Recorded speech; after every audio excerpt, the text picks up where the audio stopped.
Welcome to The Explainer. Today, we're diving deep, microscope deep, into a hidden war that's happening right under our feet.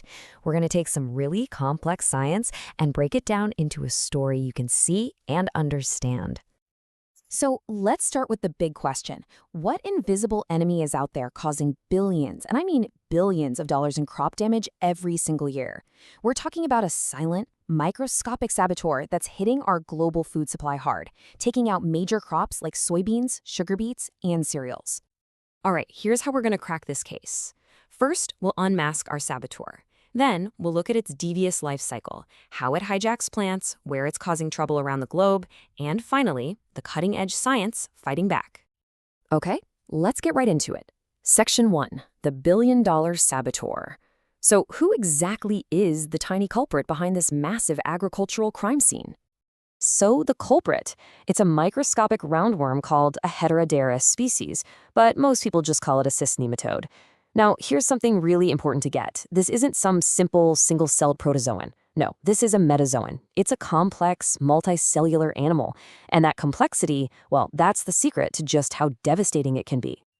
And get this, it's what we call a sedentary endoparasite.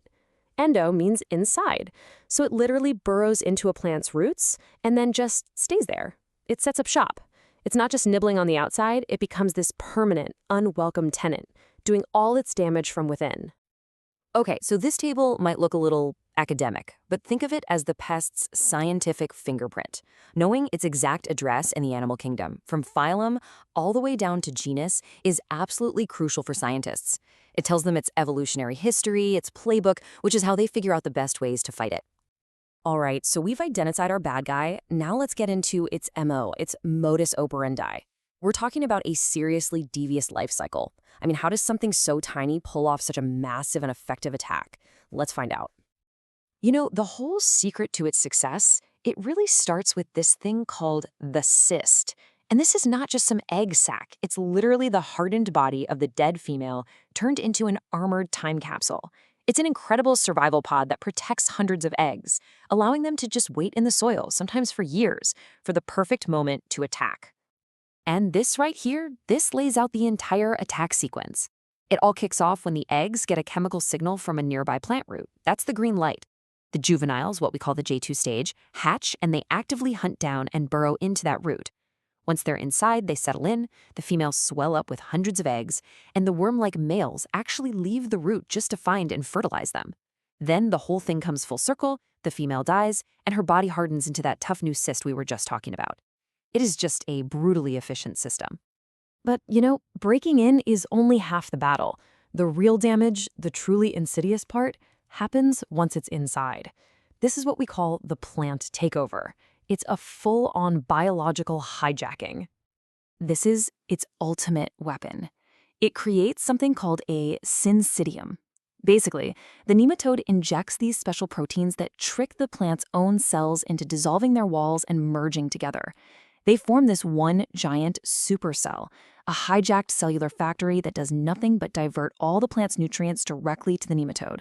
It's a non-stop buffet that feeds the parasite for weeks. But here's the cool part. The plant doesn't just sit there and take it, it fights back. Plants have their own immune system, and they can actually detect the intruder.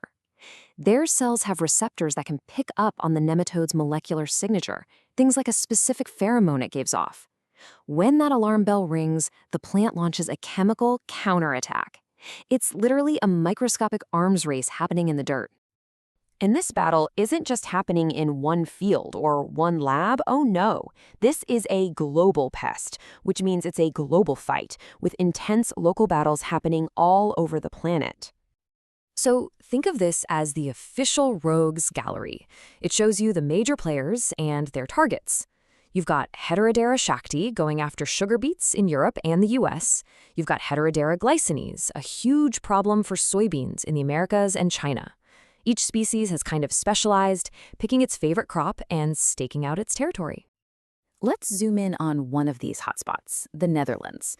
Now, the Netherlands is a global agricultural powerhouse, right? They export tons of bulbs, seeds, all kinds of produce. But that high-density farming makes them a perfect high-stakes battleground for controlling these pests. especially species like Heterodera trifolies. So, to protect their entire industry, they have to be incredibly strict. The Netherlands Food and Consumer Product Safety Authority enforces these tough EU regulations. They literally classify these nematodes as quarantine organisms. That's not just a fancy term, it means they treat them like the dangerous biological invaders they are, trying to stop them before they even cross the border. Okay, so that leads to a pretty big question, right? How in the world do you fight an enemy you can't even see? Well, that's where science comes in. Let's look at the high-tech manhunt. For a long time, the then of detection was, well, pretty hands-on. We're talking about clever but really laborious methods.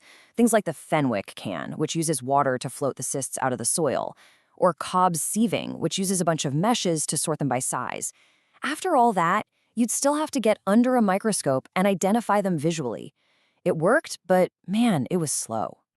But today, oh, the game has completely changed. This quote says it all. Rapid and visual detection can provide results in less than an hour. We're talking about incredible new technologies, like CRISPR-based tools that can give you an answer right there in the field in almost no time. So this is the now. This is the modern diagnostic arsenal.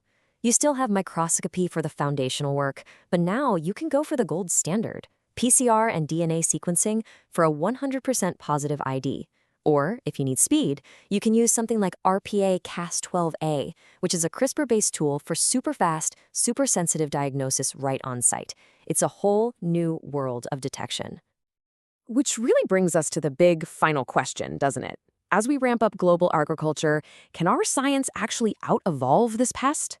I mean, this is an ancient creature. It's incredibly adaptable. It's this constant race between our innovation and its evolution. And honestly, the finish line is nowhere in sight. Wow. Okay, we have covered a ton of ground today, from the biology of a single cell all the way up to the global economy. Now, all the information for this explainer was put together using a Gemini deep search. If you want to dive into the research yourself, you can find a detailed list of all the sources in the linked Notebook Elm document. Hey, if you enjoyed this deep dive and found it usable, do us a favor and subscribe to the channel. And definitely leave your thoughts in the comments below. We love to hear from you. Thanks for joining us, and we'll see you in the next explainer.